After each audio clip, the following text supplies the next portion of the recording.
Então, velhos novatos, hoje é a nossa retomada. Graças a Deus, estamos vivos, estamos aqui. Nós somos sobreviventes dessa pandemia. Vamos dar o nosso grito e daqui a pouco o público chega. Vamos lá, gente. Lembrem-se, do centro para o universo. Velhos, novatos! O teatro representa na minha vida. Eu acho que, na verdade, o meu encontro com o teatro fez com que eu transformasse a minha vida, né? Totalmente importante e fundamental, não só na minha vida, acredito que para todas as pessoas do universo. Chegou para mim de uma maneira inesperada. É uma paixão mesmo, uma coisa que eu gosto de fazer. Daí eu queria fazer um trabalho que me tirasse um pouco da timidez. Porque a arte tem o seu poder e tem o seu valor. E eu acredito que todo cidadão do mundo tem esse poder de transformar com a sua própria arte. A gente vem de uma periferia, de uma comunidade que na época não existia nem equipamentos culturais. A gente descobre o fazer teatral e ele vai nos transformando. O Velhos Novatos, como ele nasce? Quando ele nasce? Na verdade, no ano de 1992, fizemos inscrições para ingressar no Grupo Teatro da Cidade. E foi ali que nasceu, né, um grupo de jovens que estavam fazendo teatro. Só que teve um movimento muito recorde na cidade. Quase 400 pessoas se inscreveram, não só de São José, mas de várias regiões da cidade, do Vale do Paraíba. E a então nova diretora cultural, a Beth Bright, ela convidou o Ademar Guerra para entender aquele fenômeno, que estava sendo aquele número muito grande de inscrições, e o Sebastião Milaré, e eles pensaram, gestaram um projeto para a cidade, né, chamado Projeto Teatro na Comunidade. Né, foram criados 6 núcleos que resultou na sequência nesses 6 grupos em São José dos Campos. E desde então, Velhos Novatos está constituído enquanto grupo, né, desde aquele momento, né, março de 1993. E agora ela, a partir de 2010, ela abrangeu os seus trabalhos e começa a trabalhar agora também com, além de teatro, oficinas culturais, com carnaval. Infelizmente, nem todo mundo tem acesso à cultura, né? Infelizmente, a periferia de São José ainda ela é muito carente com a questão de cultura.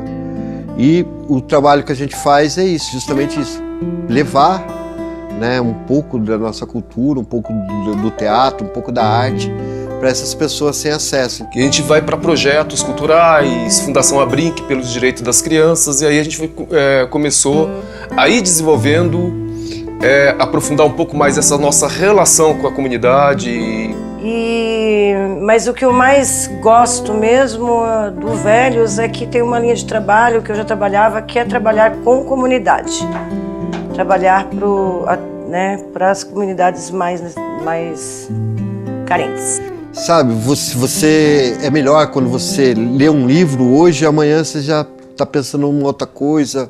Quando você vê uma peça de teatro, isso te ajuda a raciocinar, a ver o seu meio, né? Posso dizer que o Velhos Novatos, ele acaba tendo 3 fases distintas. A primeira fase, que foi essa, né, a partir do projeto, onde fizemos o espetáculo Bailei na Curva e na sequência Homens de Papel, e fomos muito provocados a pensar esse teatro social, né, que dialogasse com as periferias, com a comunidade, que pensasse o ser humano.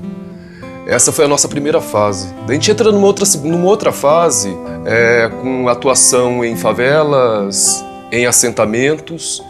E daí a gente entra numa outra fase, que é a terceira, que quando a gente se torna ponto de cultura, né, que a gente reforça esse lugar. Né, eu também, com minha formação, né, enquanto historiador e pesquisador na área da cultura popular brasileira, eu sempre, quando eu assumi, né, a direção dos espetáculos do Velhos, eu fui provocando os atores nesse sentido, de pesquisarmos o Vale do Paraíba e a cultura popular da nossa região. As histórias que a gente conta nas peças são sempre histórias baseadas em fatos reais das pessoas, né? Então, Velhos Causos, a gente conta de causos acontecidos, daqueles de roda de conversas, de roça. O Memórias, nós pegamos pessoas, um dos primeiros sapateiro, uma das primeiras costureiras, né? E fomos montando uma história através dessa vivência dessas pessoas, de todas as dificuldades que elas tiveram há anos atrás e o que elas levam até hoje. Então esse nosso trabalho de pesquisa, de regional. E ela começa a falar e quando fala de avô e tal, você sente alguém do público se manifestando em relação a isso.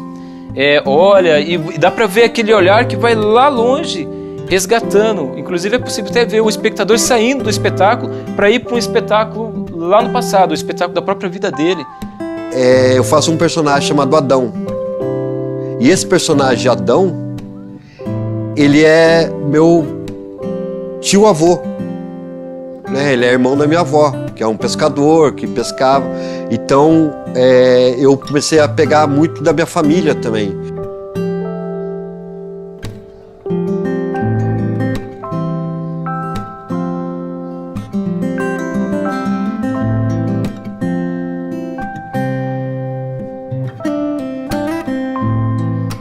As danças, né?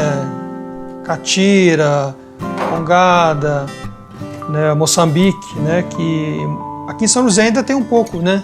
Tem pessoas que ainda estão nesse trabalho, nesse resgate para dar continuidade e passando para os mais jovens, né? Por isso que eu acho importante esse trabalho intergeracional. Os mais velhos passando para os mais jovens, porque eles vão passando para as futuras gerações também, né? Aí não vai se perder, né? Essa cultura, essa memória não vai se perder. No sentido de valorizar mesmo, né? Porque os nossos mestres estão indo embora, né? A maioria deles já estão indo embora e essa cultura, se não mantida, pelo menos ela tem que ser preservada, a memória e a história dela. Eu acho que aí que é a importância desses meninos e meninas que chegam no grupo serem provocados no sentido de aprenderem a valorizar a nossa cultura popular para que ela continue eterna, né? Para que ela seja de fato preservada, se não na sua forma, né? Por conta da ressignificação, né? De todas as formas e a própria tecnologia, né? Que vem e vai empurrando, né? Vai escondendo o que temos de mais puro dentro desses universos. Então não temos mais a figura do Piraquara, né? Ali no Rio, mantendo sua família. Mas só que daí aí que é importante essa juventude perceber o valor disso, o valor desse patrimônio ambiental, né?